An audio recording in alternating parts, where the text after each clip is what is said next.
God of War, cette licence mythique de chez Sony, est apparue pour la première fois sur PS2. Création de David Jaffe, la série a su proposer une expérience de beat'em all unique au cœur de la mythologie de la Grèce antique, en proposant aux joueurs d'incarner un pur anti-héros, déterminé et violent comme jamais, Kratos. Tout devait se finir avec l'ultime épisode 3, mais God of War revient en force pour une nouvelle trilogie, un nouveau projet repensé par Cory Barlog et développé depuis 2013 toujours par Santa Monica Studios.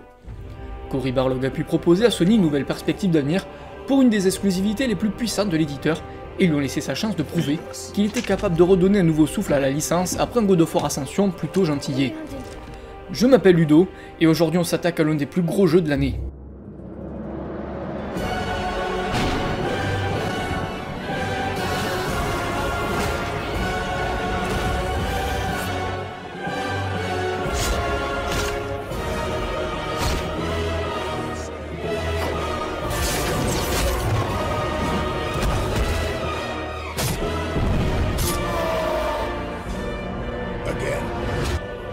Nos responsabilités sont gigantesques.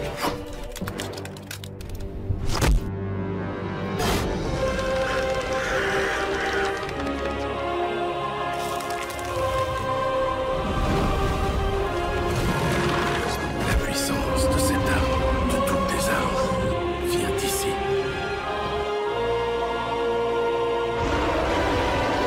Tuer un dieu est lourd de conséquences. Pourquoi? Comment tu le sais? Comment tu le sais? Tu peux tuer un truc aussi gros?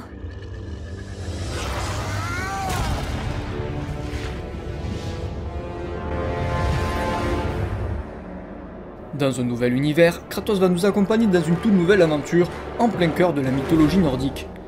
L'équipe de Santa Monica était composée de 270 personnes, soit 2 fois plus que pour God of War 2, un projet d'envergure qui est donc cet épisode PS4.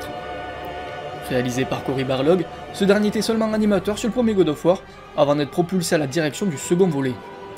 Il a passé du temps sur cette licence, il a grandi, a même eu un enfant, et ça va se ressentir dans l'expérience car l'aventure se veut moins brute, toute l'équipe a grandi, et Kratos aussi. L'équipe du premier volet s'est retrouvée au grand complet pour fournir un jeu inspiré des productions Naughty Dog comme Uncharted pour la mise en scène, mais aussi The Last of Us pour la complicité entre les deux protagonistes de Joel et Ellie. Cory Barlog parle même d'inspiration à des films d'années 80 ou même du roman La Route de Cormac McCarthy. La communication s'est accélérée ces derniers mois et tout a commencé sur un terrain de basket en Californie. Assez impressionnant, cette technologie de projection s'appelle l'illusion immersive et emploie une technologie de projection mapping pour donner vie à une scène assez dantesque.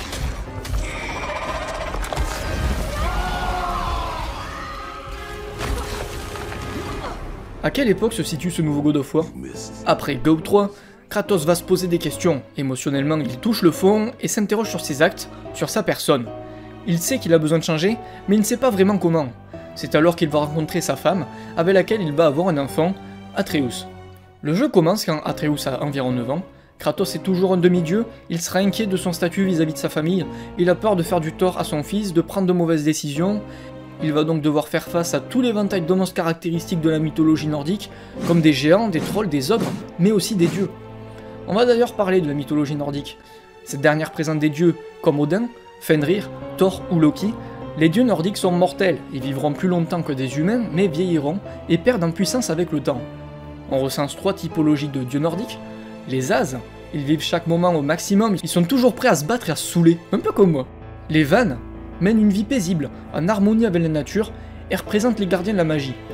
Les géants, eux, sont des créatifs, mais se retrouvent toujours au sein des conflits entre les As et les Vannes, qui mènent une guerre sans pitié.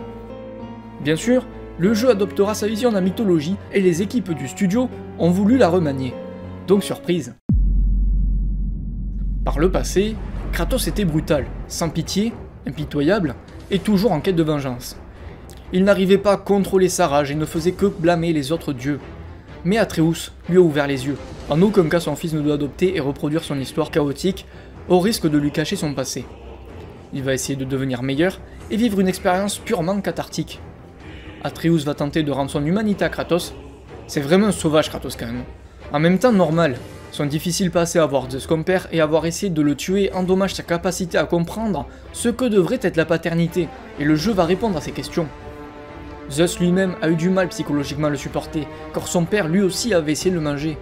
Atreus a toujours été plus proche de sa mère que de son père, et les événements récents vont amener Kratos à se lier d'amour pour son fils.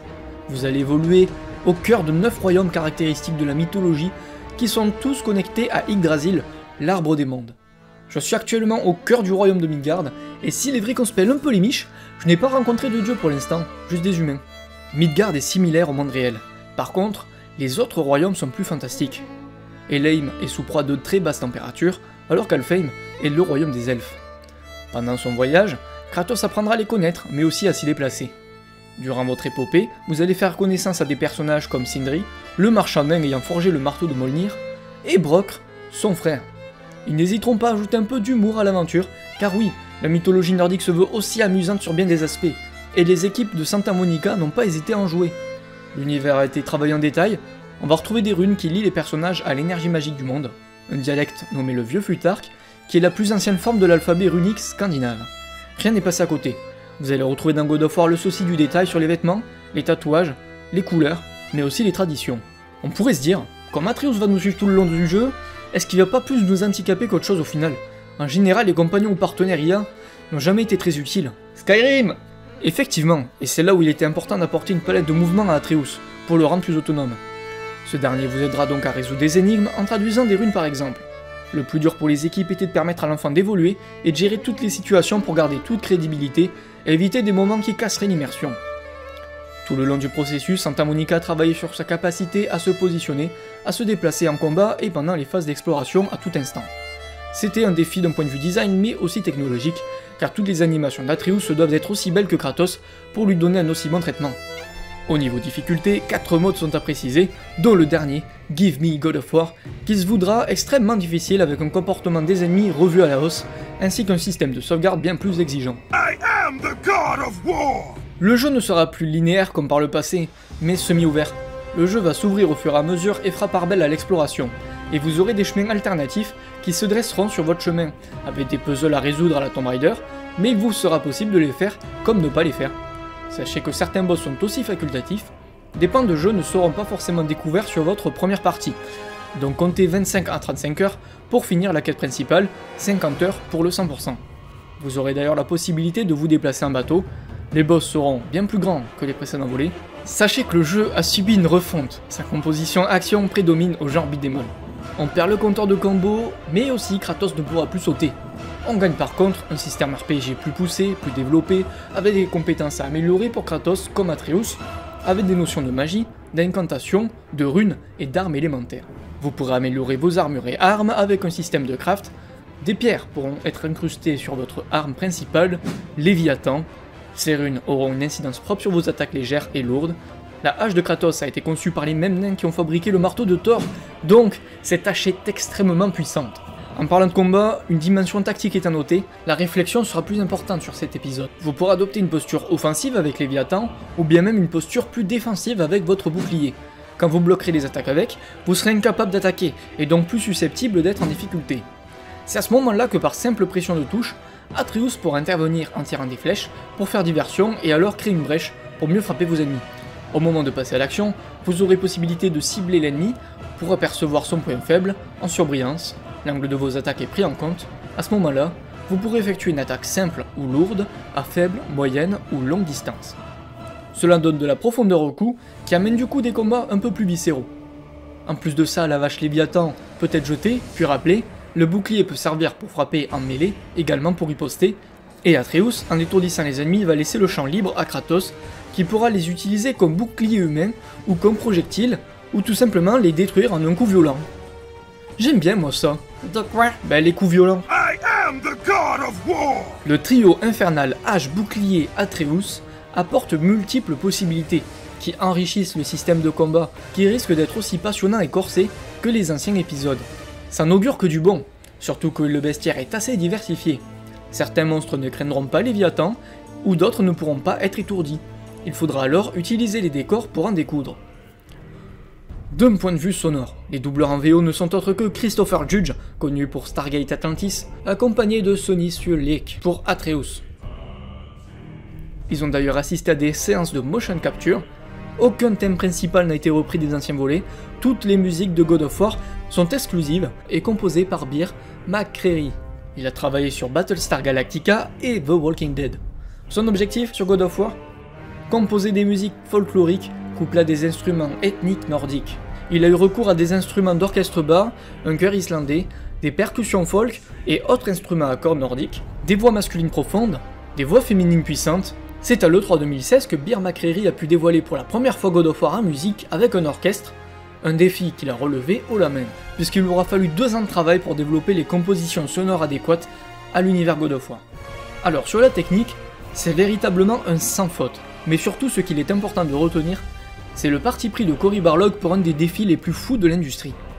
Crystal Dynamics n'y avait pas cru, et pourtant Sony lui a laissé faire l'impossible, le jeu se parcourt en un plan séquence. Il n'y aura pas une seule coupure dans votre aventure, pas de flashback ou hot cut qui pourrait dynamiser classiquement la mise en scène. La caméra est placée à l'épaule de Kratos, assez basse pour avoir une vision sur Atreus, mais en même temps, aussi montrer que Kratos est vulnérable aux monstres immenses qui se mettront à travers son chemin. Lui montrer qu'il est tout petit au milieu des environnements gigantesques et accentuer la grandeur des décors, de la montagne, etc.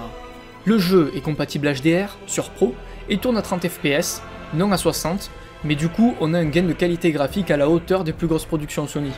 Sur les jeux de lumière, les animations, la finesse des textures, les expressions faciales, le jeu pourra afficher une centaine d'ennemis à l'écran contre 50 pour God of War 3, c'est du lourd.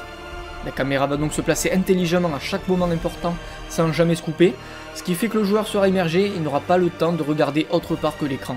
Les plans seront plus cinématographiques, il se passera toujours quelque chose, c'est vraiment fou. La technique a été bossée pour souligner le côté épique de l'aventure, et ça se voit. Florian Strauss, programmeur principal, voulait un style réaliste et ancré dans un lieu réel avec des événements fantastiques. Il a dû évoluer en compétences avec du nouveau matériel et de nouvelles technologies pour optimiser son jeu sur la PS4. José Peña, concepteur, a réussi à dessiner ce que tout le monde imaginait artistiquement en un seul concept art qui a retenu tout de suite l'attention de Cory Barlog et ses équipes. Cette image a déjà donné le ton, on voit Kratos qui protège son fils, la neige qui tombe et ce froid glacial qui atteint les 2 protagonistes en disent long. Beaucoup d'adversité dans un monde hostile et impitoyable. Un mode photo devrait apparaître au courant de l'année, et Cory Barlog veut vraiment pousser la barre très haut sur ce détail, pour que les gens immortalisent leurs plus beaux instants de jeu à n'importe quel moment. Et là on peut voir l'édition PS4 Pro avec le Léviathan en style design sur la PS4, c'est plutôt classe, je vous laisse juger par vous-même. Et je peux vous montrer aussi des images de collector avec la fameuse figurine. Pour le futur, Barlog a parlé de l'Egypte, mais aussi des Mayas, donc on verra quel avenir la licence nous réserve. Mais en tout cas on peut le dire, Cory Barlog a su reprendre la série comme il se doit. Avec les nombreuses recherches que j'ai pu faire et les nombreux témoignages et interviews que j'ai pu lire, je n'ai pas peur de le dire, les équipes de Santa Monica Studios ont su exploiter le plein potentiel de la PS4 et ont relevé de nombreux défis, d'un point de vue technologique, mais pas seulement. Aussi, ils ont réussi à ressusciter Kratos, ce qui n'est pas rien, qui devait à la base être éteint à tout jamais grâce au talent et à l'ambition de Cory Barlog. Parfois on se dit qu'il vaut mieux laisser mourir une licence que de sortir la suite de trop, et pourtant, la preuve qu'avec de l'envie, du talent et de la passion, on peut réaliser de bien belles choses. Je n'ai pas de PS4 et je suis bien triste de ne pas encore pouvoir y jouer. Mais en tout cas on voit qu'avec ce genre de production, l'industrie grandit en bien et ça fait vraiment plaisir. Je vous remercie sincèrement d'avoir visionné cette vidéo. La dernière fois vous avez été exceptionnel sur la vidéo de Kingdom Come Deliverance et la chaîne est passée de 705 abonnés à 820 abonnés, donc c'est juste énorme. Vous avez réussi à faire en 5 jours, ce que je n'avais pas pu faire en 6 ans, donc ça m'a énormément touché, merci beaucoup. N'hésitez pas du coup à liker celle-ci si elle vous a plu pour m'aider à motiver un max. La création de cette vidéo a été aussi rude que le parcours de Kratos, je ne vous le cache pas. C'était vraiment chaud, mais elle est là, c'est le principal. N'hésitez pas à critiquer positivement comme négativement, et à la prochaine, salut à tous et à toutes.